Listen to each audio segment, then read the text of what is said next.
Welcome to TV LaunchPod, where this week we're here to review the pilot episode of a show that I was incredibly excited for when it first got announced, being a huge Simpsons / Futurama fan.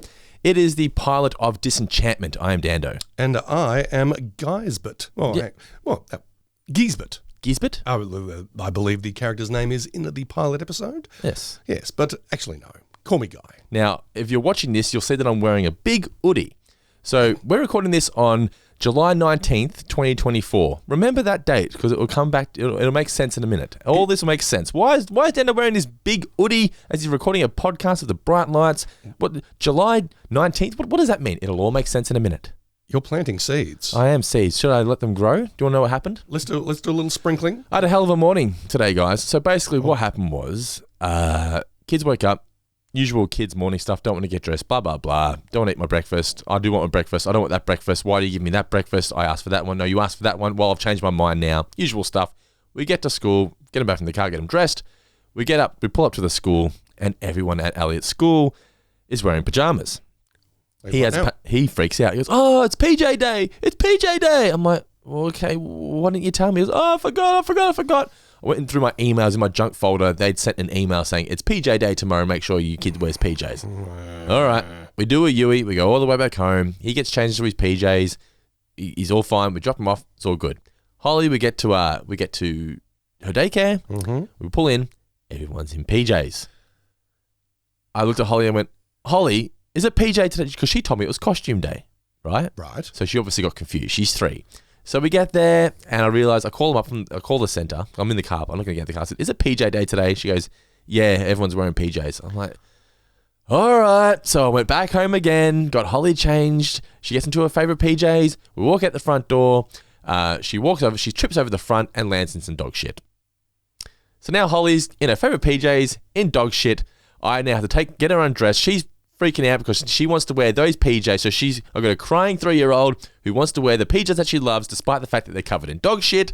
I've got to rinse the dog shit out of these, get her into these other PJs, we get her back in the car. And then I learned, guys, today that it is National Pajama Day. Who would have thought? Who would have thought that fucking National Pajama Day would have been a thing? They just make shit up these days, right? National Pajama Day? What does that even mean? Pride Week? What? No, but National Pajama Day. What are we doing? It's just, you know what it is? Because gold coin donation to wear your PJs. Oh, okay. You know, back in the day when it was just casual day and you just bought Mufti Friday. You just bought $1 and you just wore whatever you want. But now it's PJ Day and it's this day. It's Superhero Day. Everything's got a national something day. So I've made 4 trips and it wasn't even 9:30 yet. Oh God, I had a morning. But that's why I'm wearing my hoodie. So I thought, you know what? As we do TV LaunchPod, I've got a Simpsons themed hoodie here. My Simpsons Homer Moo. Good quality hoodie. This one's got Homer Simpson there. I won't say where it's from because they didn't send it to me for free. I was about to say that this comes from someone whose name rhymes with Funkle Nico. No, it was not Uncle Rico, our pals here at TV LaunchPod. It was not from them at all. So I won't say where I got it from, but it's the Simpsons Moo hoodie. That's why I'm wearing. I thought, I'm at least going to get into the national pride of National PJ Day. Look, Dando, like you, I did not get the memo. Luckily, you wear PJs anyway. I sleep in my clothes anyway. So for a minute, I thought you were wearing the same shirt as yesterday, but you were wearing a purple one yesterday. That is correct. Yeah. No, I've got my fair share of hoodies, not hoodies. And while the weather is cold, I am going to go through the rotation.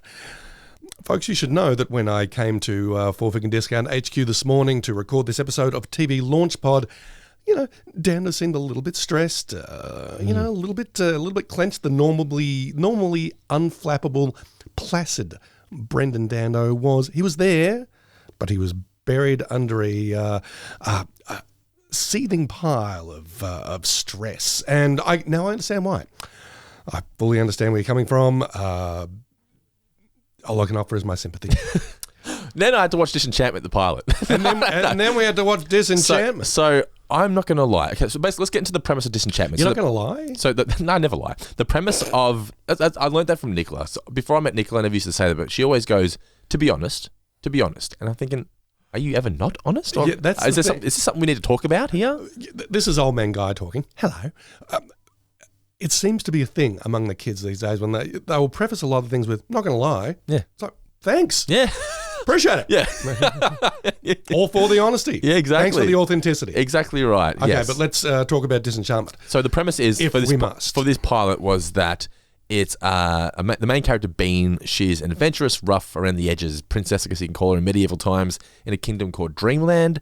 She's due to be married off to the prince, an idiot prince of a fellow kingdom, which name escapes me. She doesn't want to get married. Giesbert, okay. She doesn't want to get married, obviously. She wants to not stay single, but she wants to live her own life, basically. Yes. And after receiving... Well, does she? Okay, but yes. Keep going. We're going to talk about that. And after receiving her own personal demon, Lucy, as a gift from two random, I want to say wizards or something, she decides that she's going to bail on the wedding. Meanwhile, in Elfland, there's an elf called Alpha who leaves his homeworld because he doesn't want to pretend that he's happy, because he's not happy.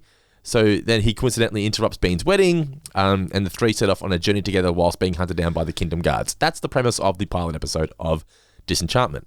Okay, let me just say, a lot of moving parts in what you just talked about.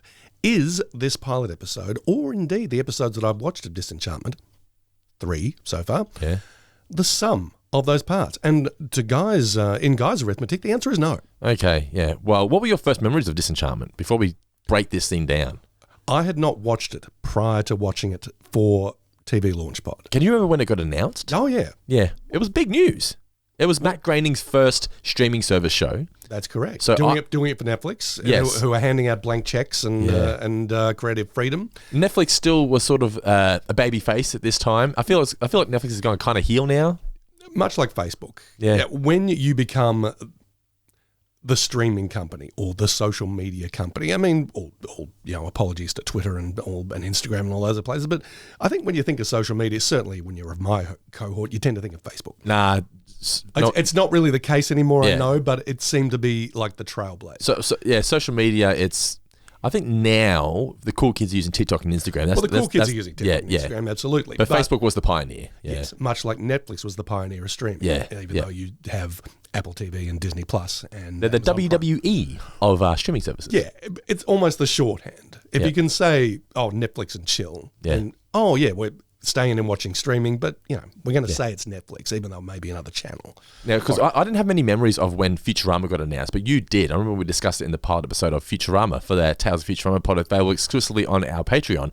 But I remember just discovering it in a TV guide going, up this week, a new show from Matt Groening. I was incredibly excited. This one here got announced well in advance, and the names attached to it. So yeah, Josh Weinstein as well, and plus the cast. So Abby's in there, Eric Andre. Yeah, you've got 3, if not huge names, and certainly well-respected names. Yeah, plus you in have the lead roles. Futurama Simpsons alumni as well. Absolutely. Let's wind the tape back a little bit. When you asked me what my first initial, but I think we were probably both at Pop Culture at the time. It was 2018, so I definitely was. Yeah, and I think I was there as well. Yeah, you would have been, Yeah. And I think you and I were saying, hey, guess what? Matt Groening's doing a new show. It's for Netflix. It's animated. He's never let us down. Yeah, 2 shows, and they were both incredibly... Futurama not as successful, but definitely acclaimed. Absolutely, yeah.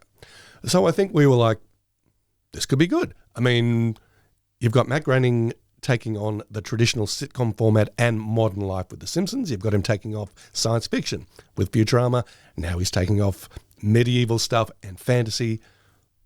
What could go wrong? Yeah. And as you said, a lot of great names attached to this. Watching this pilot episode and looking at the names that were coming up through the opening credit sequence, it's like, hey, Weinstein, not Harvey Weinstein, the other one. Yeah, the good one. The good one. David X. Cohen. Yeah. Various other names. And then you see voice actors like, there's a lot of names I recognize from Futurama and all The Simpsons here as well. And on top of that, yes, Abby Jacobson coming off Broad City, one of the most well-regarded comedies of recent years. Yeah. Eric Andre, his talk show and his stand-up comedy and his other bits and pieces, all very well-regarded. Nat Faxon, not quite as well-known, but he's well-known as a writer and a performer. So, wow, they've assembled some pretty good talent for this. And they've got they're doing to fantasy what Futurama did to sci-fi and The Simpsons did to traditional sitcoms. How can you miss? Pretty easily. It seems quite easily when you watch this pilot. I'm not going to lie. Yeah, just for you. It's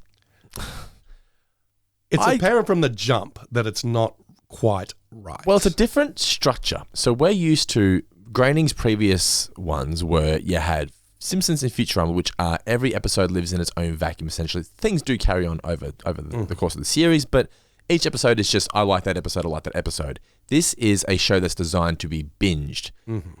Different kind of vibe, different kind of tone. I'm watching the pilot expecting it to wrap up soon, and it never really wraps up because it's an ongoing saga. Correct, yes. So once I... Well, it has chapters as opposed to episodes. Yeah, so and it's called Chapter 1. So that's correct. Once I can get my head around that, maybe I would enjoy it more. But I watched this, and my takeaway was that I think the reason I didn't enjoy it, and I can't really relate to anybody in the show, because every character on Disenchantment, I should say, is either an idiot, they are cruel, or they're unhappy. Yeah. No one's happy on this show. No one's... It's just a very... It makes you feel down. The comedy, there were jokes there, but they weren't your laugh out loud jokes like you get with Futurama and Simpsons. No. They were more quips. I was like, oh yeah. Nothing there has any rewatch value. I was just really... I got halfway through and went, we're at the 20-minute mark. Yeah. Oh, there's another 10. I was disappointed that it went for 36 minutes. You were disenchanted even. So this came out in 2018, right? Yeah. It had remembered where I'd last watched.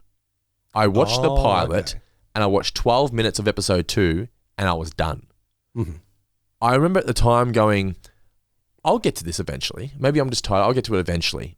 6 years later, I never revisited it. Never did. And wholly understandable. Wholly understandable. I mean... I thought, a demon, what is going on here? I had it on this morning and watched the first episode in its entirety because that's what we do for TV LaunchPod. Netflix, in its infinite wisdom, shall we say, very quickly says, next episode, before I had a chance to turn it off. Absorb it, yeah. And I'm like, I'll tell you what, I'll have it on the background while I'm, doing other stuff. I won't say I was necessarily compelled to keep watching because of the characters or anything like that. It's like, because the first episode sort of ended not on a cliffhanger or anything like that. Well, it literally was a cliff fall. That's true. Yeah. It was the opposite of a cliffhanger. Yeah. I was kind of, okay, what are they going to do next? I wasn't super curious, but I was a little bit curious. And I thought, well, let's see if it improves, because I want to speak on a couple of things that you just mentioned there. First of all, the characters. Yes. I hate to keep going back to South Park, but something that South Park does very well is recognizes and actually makes use of tropes and archetypes and stereotypes and basically gives you that and then puts a comic spin on it. And I get the feeling this is thinking about doing the same, but it's not really doing it all that well. You talked about you don't know what these characters want, or none of them are particularly likable or anything like that. Okay, well, let's start with Princess Bean. In a story like this, you've traditionally got your princess who is going to get married off. She's usually strong-willed, got a mind of her own. I don't want to marry some dude I've never met just because, you need to consolidate power or something like that. Let me go off and live my own life. Tale as old as time. Yeah. Song as old as rhyme. So that's what it is. I like that. I appreciate that. Yeah. with Bean, and this may be exactly what the show's trying to do, but in that case, I still didn't think much of it. It's like, yeah, she's like that kind of character, but she's also aimless and doesn't know what she wants, but she does know that she doesn't want to get married, but she doesn't have any other sort of grand, loftier goal in mind. That kind of stalls it out for me. That makes her uninteresting. And I mean, she has no, she wants freedom, she wants independence, she wants agency, right? That's traditionally what your traditional fairy tale princess wants. But I can't tell that's what Bean wants. I don't know what she wants. That's the problem. It's like, what does she actually want? And you've got that but you've also got that with Elfo. Yeah. I mean, you get hints from it. In fact, they do say a line that I wrote down. He says, I would rather die a big death than lead a small life. That's good. That's motivation. That's your character's mission statement. That's what sees them through. Nothing he does after that echoes that at all. You don't know what he does. You don't know what purpose he doesn't know where he is. He just wants to go explore. You don't know what relationship he has with Bean or with Lucy the Demon. And you might be sitting at home going, well, that's why we've got to keep watching. I'm like, yeah, but we're reviewing the pilot, and the pilot episode did not make me want to keep watching. Yeah, the pilot episode's the hook that draws you in. Yeah. And so far, I'm looking at this hook and this lure going, guess what? Not buying it. What? Not taking a nibble out of this. No. I just don't understand why this needed to go for 36 minutes. There's so much filler in this that just did not need to be there. Yeah, and the other thing is, we talked about the characters, let's talk about the gags. the thing that came to mind when I was watching this was joke arithmetic. It's like you've handed someone who wants to be a budding comedy writer. There's actually a book called Comedy by the Numbers. It's like a joke book in itself, but it also explains the rules and structure of comedy and all that kind of stuff. But it actually does it in a very, very, very funny way. It was like someone was handed that, but without the jokes. It's like, this is how you tell a joke. And they've done that here, but they haven't actually told jokes. It's like, these have the semblance and vague taste of joke, trace elements of joke in this. But much like my comedy now, a lot of it is dependent on inflection and the way you deliver a line and that kind of thing. And often, look, there's nothing wrong with that. I mean, how many times have we said on Four Finger Discount or any other show that we cover, a lot of comedy is down to how you turn a phrase or a funny voice even. Now, maybe this show and I are not on the same page, but I was not hooking in with any comedy at all here. I didn't feel like they were telling jokes. It didn't feel like there was comedy in this really at all. Not really, for good chunks of the episode. Yeah. It felt like we're near a joke, or this is what the joke's supposed to be about, but we're not actually making it funny. Do you think the setting played a role in making this hard to draw comedy out of? I don't think it is, because I think you've got a lot of medieval or fantasy-based comedy out there. We've recently been talking about Shrek has come up a lot in our recent shows. I won't say I'm the world's biggest Shrek fan, but something the first one did, and the second, maybe not the third and fourth so much, but what they really know was fairy tales, fantasy, based on archetypes, based on stereotypes. Here they are. Relatable characters as well. Let's put a little bit of a twist on it. It's not all sugar plums and, the Gumdrop House on Lollipop Lane or anything like that. We're going to put a little bit of hot sauce to the sugar mix. And they got it just right. They got the flavor balancer right. Here they did not. Yeah, I mean, Bean does seem like a cool chick to hang out with, right? But there's nothing beyond that. I've got here. She seems like the kind of girl that would be fun to go kick the footy with. She seems like she's one of the blokes, one of the guys, one of the boys. But I didn't find her all that interesting because, as you were saying, what does she want out of this world? And the fact that she's, I don't have this, I'm sad, I'm this. You're a princess. You've had everything given to you. You haven't had to actually struggle. That's where the Simpsons were relatable because they were normal people. Like we could relate to them from a middle class sense, right? Yeah. Futurama worked for me because they could be absurd and wacky and have all these shenanigans because it was in the future. It's in the future. Of course, of course this is possible, right? Suicide boots and all this kind of drama. Plus, you had the sci-fi aspect as well, so it drew me in with the sci-fi gags. I've never really had all that interest in fantasy medieval vibes. I wouldn't even really call. I guess there's fantasy with the elf side of things, but this is more medieval based than fantasy for the pilot, anyway, in my opinion. And there just wasn't anything there that made me go, "This is a fun show to enjoy. I want more." Yeah, I mean, I'm guessing that. Look, I don't want to speak for Matt Groening, but I'm wondering if Groening and his creative people were thinking, "Oh, well, we'll do for Game of Thrones what Futurama did for, say, Star Trek, or something like that." They were looking at Harry Potter is popular, Lord of the Rings is popular, continues to be popular. 2 decades on after their initial release. Yeah. Game of Thrones still, kicking goals. Not comedies though. Not comedies, but a lot of people are familiar enough with the themes and the tropes and the archetypes and all that, as we mentioned before, that we can take the piss out of them, and we can take the piss out of them in the Simpsons/Futurama style. Except they haven't done it in the Simpsons-Futurama style. They've done it in, another way. I can't even describe what the tone is of this comedy, but it's not enjoyable. It's kind of smart-assed but half-assed. Everyone's, like I said, everyone's mean, cruel to each other. No one's nice. It feels like season 17 Simpsons. It just feels like, why are you all so angry? Why are you all so mean to each other? Why? Yeah. Why? There's no one here with any really redeeming qualities except for, I guess, Bean and Alpho, but they're boring though. Yeah, I mean, I was wondering what their traits actually were, what their positive attributes were. I couldn't really find any. She's a princess who wants to lead her own life.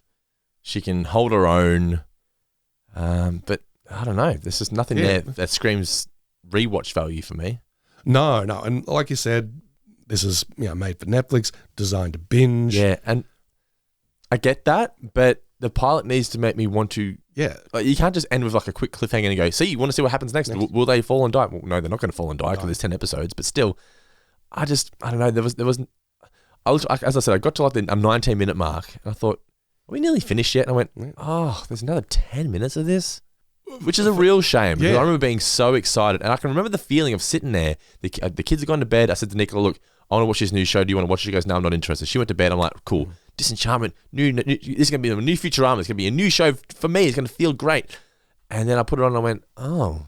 Yeah. Oh, is it just me? Oh.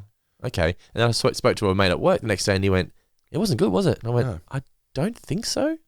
It's kind of my feeling when I walked out of The Last Jedi for Star Wars, where I walked out going, am I out of touch, or was that just not that great? Yeah. Well, to go back a little even earlier, it's for me like when walking out of The Phantom Menace. Yeah. It's like you really wanted to like it. You were so excited. Yeah, and you see glimmers of, there's possibility here. Or, they got that part right at least. Yeah. But yeah, for the most part, this was, for me, it was evident very, very early on watching Disenchantment, watching the first episode where Bean is playing cards in the tavern or whatever. This is a great setup. You think, oh, well, she's a princess, but she, likes getting down and dirty and hanging out with the commoners and all this kind of stuff. And nothing happens. Except, first of all, she rips them off. Yeah. And not in a charming or kind of fun way. Yeah, either. It's more like, you're cheating. Essentially. And this guy's, he deserves to get his money back. I would think so. Starts a bar brawl. This would be a great opportunity for really interesting, lively animation. Yeah. Pacing was so sluggish. That's so uninteresting. It was such a slow burn, this show. Yeah. There was nothing really over the top or enthusiastic or exciting. You had this song and dance in the elf world, but that was just sort of like we've had that before. We have. We're happy little elves and we're all singing a song. And occasionally we throw in a line that's kind of incongruous and like, oh, wait, what? Did they actually say what I think they said? And the name of all the characters is like, hey, Sneezo and all this stuff. And I think, this is just really not second rate, but this is really easy comedy. Like you haven't really... Well, there's a word that sounds like easy and, well, dare I say lazy. It felt that way for a lot of it, yeah. Now, and I'm always reluctant to say that because... But we're basing all of this off of just the pilot. If you're a fan of Disenchantment, it may improve. Yeah. But we're here to review the pilot. Correct. And I don't know, mate, but I don't want to spoil anything, but I don't think I'm going to be watching any more of the show. No, like I said, I got maybe 10 minutes into episode 3, and that's not because I was... hitting next play. Netflix made you keep watching it. Mate, just couldn't find the remote. Kept it rolling, and I was like, I'm so bored I can't even look for the remote. Yeah. yeah. It just didn't do it for me, this one. And I was surprised. I thought it went for 2 seasons. It went for 50 episodes. Oh, yeah. So it obviously must... astonished. Yeah, I could not... It finished last year. I've not heard anyone talk about Disenchantment for 4 years. Yeah. If not more. I've not heard anyone talk about Disenchantment since the year it came out. I thought it was just one and done.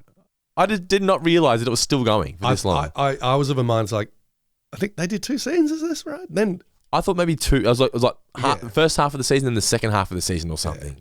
It turns out, as you're right, there's 50 episodes. 5 years. I thought, really? Like, how? I know if I keep watching, it might get better. Like, you got to treat it as like one big story.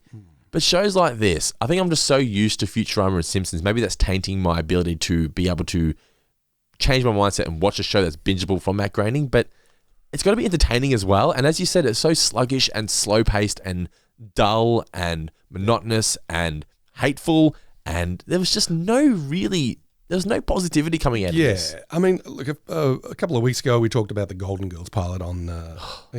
And... By the way... Check out, I was doing some videos while I was editing the episode, and there's a guy who sang like a soul version of the theme song where it goes, thank you for being, and he's like, thank you, like he has like little interludes in between the lines. It's unfucking believable. I'm going to play it at the end of this review, just to sort of remind you, there is positivity in this world. It's called the Golden Girls. But as we were saying in that though, From the very get-go of that show, you're just like smiling. Yeah. But you've also got sorry, I'm using this word a lot, but archetypal or stereotypical characters.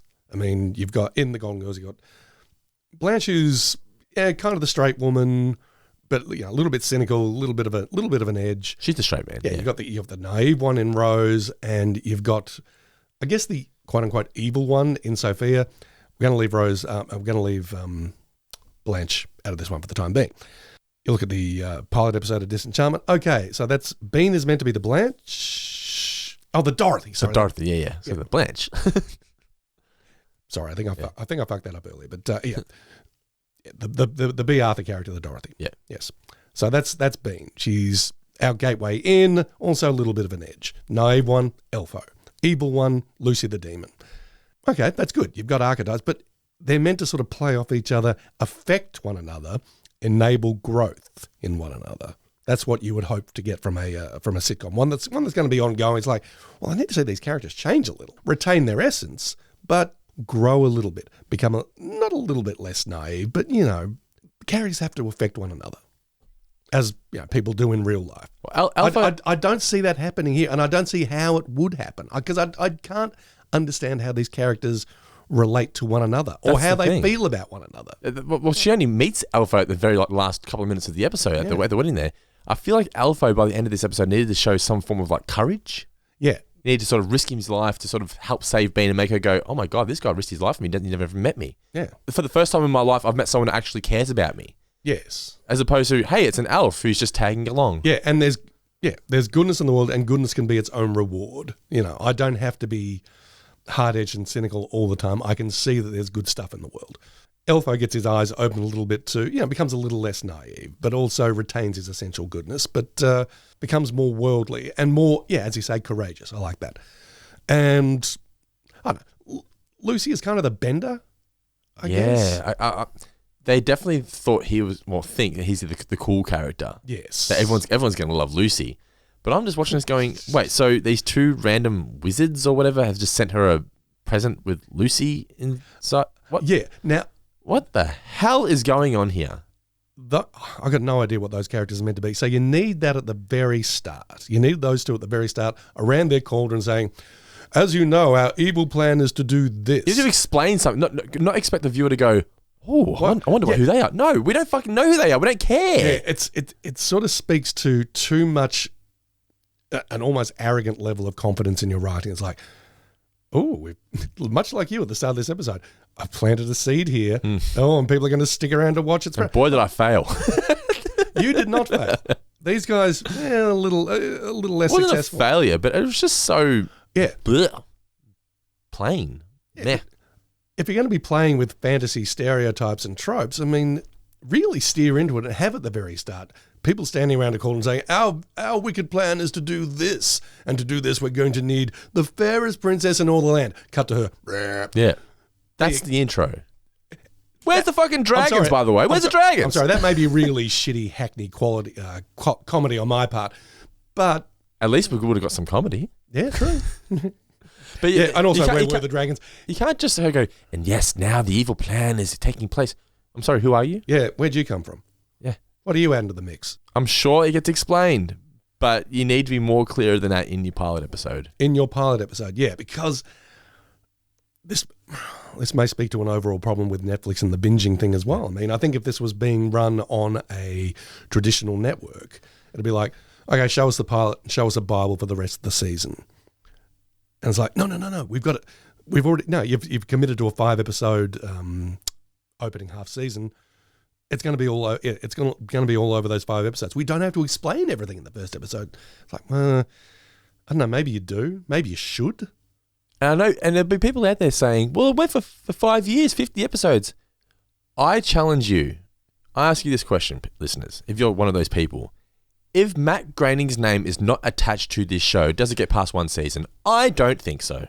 No, look, there's a shit ton of 1 to 2 season animated comedies. It might have got a renewal for Netflix, a second. Yeah. That are basically an elephant's graveyard of just where comedy goes to die.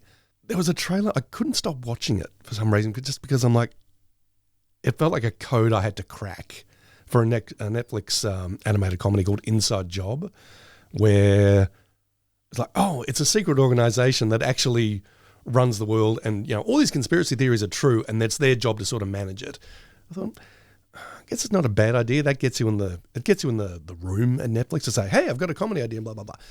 And I'm looking at I found myself rewatching the trailer the other day. It's like, oh, not who thought this was a good idea, but like, why couldn't you take this idea and follow it through? Because it felt so derivative and dumb and unfunny. It's like, and Disenchantment kind of feels that way to me, unfortunately. I think just the word is just disappointing with Disenchantment. I think a lot. I want to touch on John DiMaggio as King Zog. It's just John DiMaggio yelling. Pretty much. There's no depth to the character. It's just he's an angry king who just screams all the time. Now, in this pilot anyway. Yeah. I was reminded of something. Oh, I forgot. I read this. The Fall Guy movie came out a little earlier this year. Didn't do as well as people were hoping, and everyone was like, "Oh, why isn't the Fall Guy as good as Why isn't it a big hit? Everyone thought it would be a big hit." There was a great review I read of it that said, I'm sort of paraphrasing here, when you're thinking of better ways to a movie could be told, it's a way you're watching a so-so movie. And I was with Disenchanted, because I was watching King Zog going, okay, so what's this guy's story? Is he like a self-made king? He's a bit like a self-made man in the real world who's like, yeah, I made a shit ton of money in waste management. And now I own a fantastic place in New Jersey. And look at my beautiful daughter. And she's going to marry, JFK Jr. or something like that. That's Tony Soprano. He's that was my terrible James Gandolfini impression. But he's the medieval version of that. He's a king he's a working class king, essentially. And he needs to buy into the establishment by essentially selling his daughter to this quote unquote proper family. But he's still got an inferiority complex because he's like, oh, I'm never going to be as good as these real royals, all this kind of business. I found myself giving the guy backstory because the show wasn't giving him backstory. And I feel that... And maybe that's actually going to be revealed in future episodes. Yeah. But it's like... It should be here. Plant more seeds. Be better gardeners. There's no relationships in this show yet. It's, Alpho and Bean have become friends for whatever reason, right? But the thing is, there needs to be that emotional depth. Like, we go back to the pilot of Fresh Prince, right? Mm-hmm.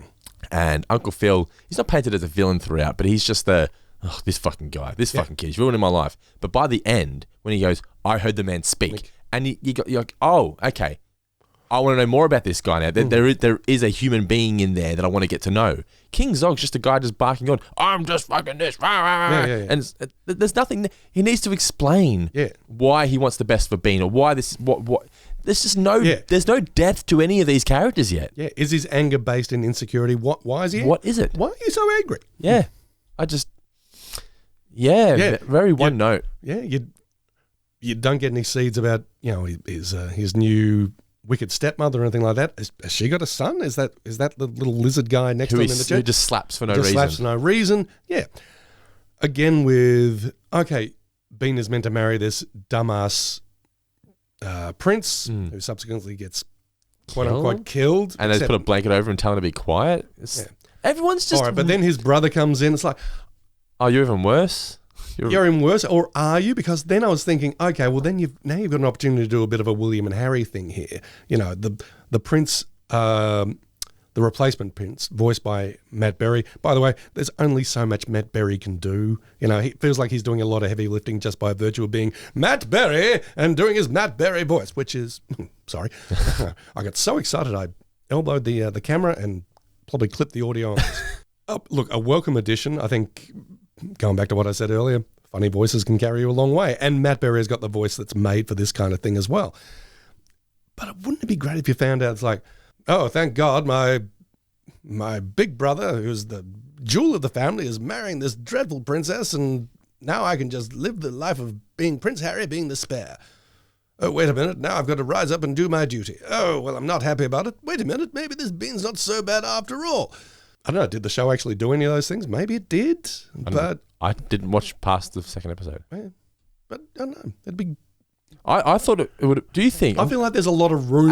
As we're speaking here, do you think it would have been a more interesting concept for the second prince, so the brother, to have actually been a really nice guy, but Bean still does not want to be held down by somebody, and she's like, oh, I kind of like this guy. And the demon's like, no, don't go for him. Go be yourself. She's like torn between, oh, do I want this or do I want to live my own life? As opposed to just everyone's a prick. And and the other thing is, I mean, I think Elfo and Lucy are meant to be kind of like the angel and demon on her shoulders. Yeah. Like, no, do the right thing. Nah, do what you like. There's no explanation as to why Lucy's there. We just know how we got there, but why, we don't really know. Yeah, that's the thing. I mean, you needed another scene where the evil people around the corner are saying, right, you're our evil minion to keep an eye on Bean and do something. I don't know.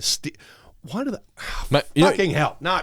What? No, I'm just really confused by this fucking show. So basically, I feel like there should have been a moment where he's there to sort of infiltrate and lead her down the wrong path, I'm assuming. I don't know. Whatever their plan is, right? Yeah, to what cause? Yeah, we don't know. And I feel like there needs to be a point in this episode where he goes, as you're saying, goes against what their game plan is because he knows that's the best thing for Bean, right? Or he's torn between, oh, I know I shouldn't do this. We've all had that. We've had those moments in movies and whatnot where it's like, oh, I knew I shouldn't have done that. What something's coming to mind where they gave someone the poison apple. Oh, it's Labyrinth. You ever seen Labyrinth? Yeah. And Jared, David Bowie, gives the poison peach or whatever it is to Hoggle and says, you have to give this to the girl. He doesn't want to, but then he doesn't. He goes, oh, what have I done? And runs away. We need to have a moment like that for Lucy so like we can see that he is good. There is good in there. He's not just some smarmy demon who's there for no reason. And that it makes the story more interesting is it to say, well, will these guys or won't they succeed in leading her down this path? Yes. Just add some flair to this story. Yeah. Now, if all this is there and if... It could be in episode 2 or whatever, but you need some sort of hook in the first episode. Yeah, if viewers or fans of Disenchantment have actually seen this or they're gleaning this from the first episode, write in. Let us know. Let us know what we missed. Because are there seeds being planted that we're missing here? Let us know. Yeah. Best way to get in touch. I like to think that we watched it pretty diligently and... also hoped for the best or wanted the best. 100%. I 100% wanted the best. Yeah. We're not. I don't think either Dan or I are walking into shows going, "Can't wait to hate this." No. Very rare do we just hate on a show, and we're not just hating on it here. We're critiquing and explaining why we thought it could have been better. That's why we're so disappointed. But mailbag at fourfingerdiscount.com.au if you want to get in touch with us. Of course, this show is part of the Four Finger Discount Network. Was there a hook for this show, Mr. Davis? Because I've got here. Maybe to see where their adventure is going to take them, although I'm just not entirely sold on whether I should care or not. Yeah, I'm feeling much the same way. There's no real hook for me. Even as you say, it's like, when you talked about the, initial sort of breakdown of what this show was about, like, oh, they go on a magical quest or they're being hunted by, the king's troops or whatever. Are they? I mean, sort of sticking my head in for episode 2 and bits of episode 3, it still feels like they're hanging around the castle. I don't feel like they haven't like, shit, we've got to escape into Middle Earth and have all manner of adventures with all manner of different races and whatever. It's like, no, you're just hanging around the castle. Yeah. The king's still there. Why haven't you been put in the dungeon? I don't know what's going on. They need to explain why King... Give some depth to King Zog and explain why does he want her to marry... Or why is it so important to him as opposed to the fact that he gets... financially beneficial for him. He gets glory. Yeah. The other family gets money. Yeah. That's there's no sort of that's medieval stuff 101. That's what made the Simpsons so relatable, and Futurama as well. Was there was emotional beats to the stories as well. Yeah. They made you feel for these characters here. I can't really feel sympathy for Bean because, as you said, the first thing we see her do is fuck people over. Yeah. Everyone's bad in this show. Everyone's either mean, like I said, an idiot, or unhappy. I just don't see how that's a formula for success. Yeah, I just don't see Bean as having like a goal or a dream, anything like that. Maybe she does, but they need to explain that, as I said, in the pilot episode. Yeah, they give Elfo... Yeah, 36 minutes to give us something, and he didn't give it to us. Yeah, I mean, other pilots have really knocked that shit on the head in 23 minutes. Yeah.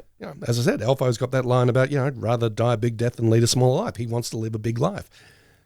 He doesn't really seem to be doing that. And Lucy, well, God only knows. You're getting there, you're touching on earlier about the arrogance. I want to say the word arrogance because I don't think they're arrogant. Josh Weinstein, legend of The Simpsons, Matt Groening, whatever. But you were saying the arrogance of the writing there. I think the mentality of this, they went into it going, we're going to write this big story and everyone's just going to watch it because that's what people do. They binge watch shows. Yeah. They just expected, well, people will be they'll just watch the whole show. That doesn't matter if nothing gets explained in the first episode because we'll explain it in episode 2 or 3 or 4. Well, they'll binge it. Yeah, and the first 5 episodes, well, it's not a huge time investment. You probably knock this whole thing over in, 2.5 hours? But 10 episodes at... Oh, well, because didn't they release it in 5 and 5? Yeah, I guess so. I'm thinking now, though, yeah. Oh, yeah. I mean, it's a bit more of a commitment now with all the episodes that are available. But yeah, the thing is, even in 2018, there was just such an array of content out there that if by 36 minutes you haven't given me any reason to keep watching, I'm not going to binge it. Well, as your time code said, or as your previously watched on Netflix said. Yeah, you're 12 minutes into episode 2 and that's all I watched, and I'm not even going to bother rewatching that. It's a real shame because it's always been a show where I said I'm going to go back and rewatch it and possibly even do it as like a Patreon exclusive, a Disenchantment podcast, but I don't want to because I don't want to just hate on it. Understandable. Yeah. I want to talk about things that I enjoy. Yeah, and as we said, we're not hating for hate's sake here. No. I think I wanted nothing but the best for this show. I was so excited. I think we're looking at this going, this is fertile ground. Why aren't you really using the planting seeds metaphor a lot today? But why aren't you tilling this field and giving us a rich comedy crop? Does it get, and let us know, mailbag@fourfingerdiscount.com.au, does it get better? Because pilot-wise, not a great pilot. The show as an entire story, like the entire 10 episodes, may be great. Let us know, mailbag@fourfingerdiscount.com.au, whether it's worth continuing to watch. Please do. Would you like to know more? I've got here, not really. As I said, I finished watching the pilot in 2018, the night it came out. I remember being so excited. And then my mentality was, I'll eventually get to this show. And 6 years later, I still haven't. Would I like to know more? I'll tell you what. I'm almost curious to not to sit down and watch, say, watch the first 5 episodes. If I was to do so, I would do it out of pure curiosity in, like, as I said, what can you make out of this? It seems like you've got all the pieces, you've got parts, even though some of them are misshapen. Can you turn this into something good? And I'd be curious to see if they could over the course of, like, say, the first 5 episodes. Even if that's... if they haven't come up with anything sort of cohesive, or it's like, oh, okay, I get where you're coming from now. If you haven't done it by then forget it. I mean, I'm not going to go back and watch this out of like sheer enjoyment. It's like, the adventures of Bean and Elfo. My knees are sore from slapping. No, but I would be curious to see, like, can you, I don't know, spin gold out of straw here? Can you at least, give me some bronze? I don't know. Something. Anything. Do something. Yes. Something. All right, guys. Well, that is our review of the pilot episode of Disenchantment. We should probably say the name of the episode, right? What was it called? A princess, an elf, and a demon walk into a bar? Correct. Yes. Princess, an elf, and a demon walk into a bar. Yes. Indeed. Disenchantment. I think it left Dando and myself in a state of disappointment. And this was written by Josh Weinstein and Matt Groening. And apologies, gentlemen. I mean... There is definitely a fan base out there because it wouldn't have been renewed for 5 seasons or 5 years if it wasn't being viewed at all. I do think having Matt Groening's name attached to it certainly did help. I believe so, yes. In a big way. Yeah, and having a lot of people whose names are attached to previous Groening projects of quality. But it just did not hit the same kind of vibe as what Futurama and The Simpsons did for me. Nor for I. Nah, not at all. All right, next week on TV LaunchPod. Hey. What are you thinking we should do? Oh, throw something out there. Well, I was almost about to say Game of Thrones. Game of Thrones. We're going to throw a poll out there to the patrons. So, listening, guys, it's going to be either Game of Thrones or the X-Files. Ah, okay. And we'll see who they vote for, and that's what we're going to do next week on TV LaunchPod. You could tell by that. I just did that. Feel free to vote for. You know what you're going to vote for. Both good shows. All right, guys. Did I send you that? Yes. What was it? Fox exec. Yeah, we're going to need some scary music for the X-Files. Oh, yeah. Composer says, no worries. Jesus, not that fucking scary. So good. So possibly either Game of Thrones or the X-Files will be next episode of TV LaunchPod. Thank you again for all of your support here, guys, at the Four Finger Discount Network. Don't forget, to rate and review us on Apple Podcasts, Spotify, wherever you do source this show.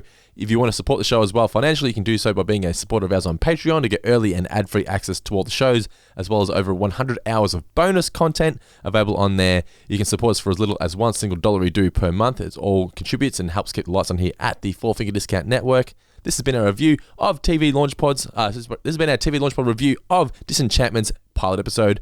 Our first episode, I reckon. Maybe. Our first downer. Yeah, it's a real shame. Oh well, what are you going to do?